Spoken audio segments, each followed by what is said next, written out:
जी हाँ मेरे दोस्तों, आप सबके बीच आ रही है लुलिया के बहिन। रात करेगी पूरा रंगी, आपका दिल भी भर आएगा देखते ही नया मसीन।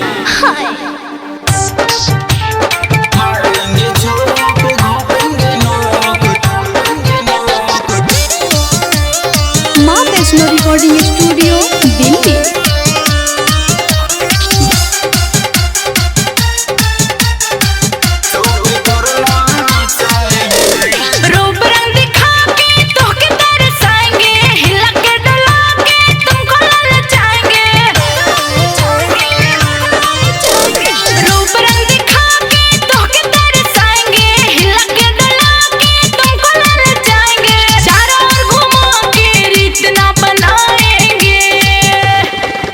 रे तोरा नानी के नम दमाद लागू रे, देख हमार चीज। क्या?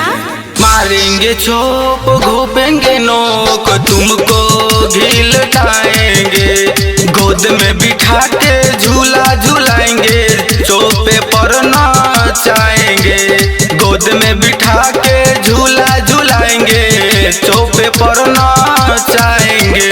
अच्छा,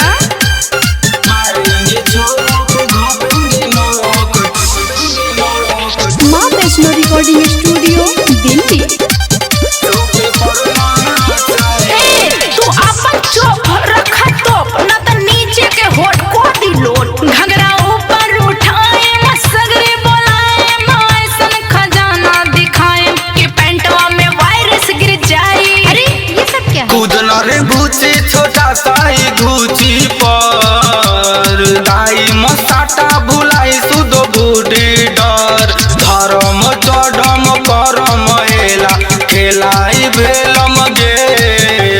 माछी मरा डरता है नहीं, पानी में तैरता है स्वीट। मारेंगे चोप घोपेंगे नोक, तुमको घी लटाएंगे, गोद में बिठा के झूला झूलाएंगे, चोपे पर नचाएंगे, गोद में बिठा के झूला झूलाएंगे, चोपे पर नचाएंगे। अरे ये सब क्या है? मारेंगे चोप घोपेंगे नोक, माँ वैष्णो रिकॉर्डिंग स्टूडियो दिल्ली।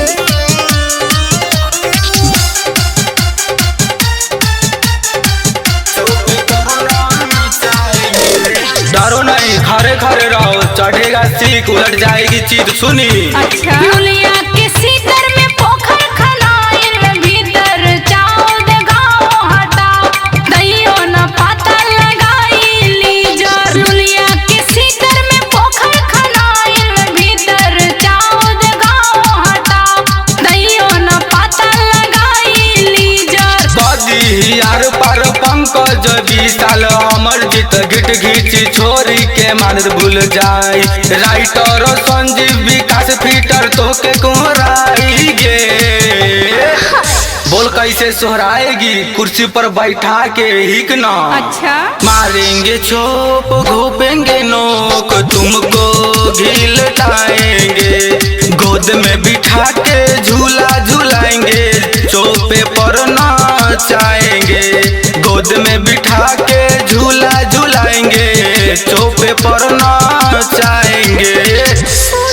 बीच में दबाकर मालिश कर दूंगी। घबरा गई? मारेंगे चोप घोपेंगे नोक, तुमको घी लटाएंगे, गोद में बिठा के झूला झूलाएंगे, चोपे पर नचाएंगे, गोद में बिठा के झूला झूलाएंगे, चोप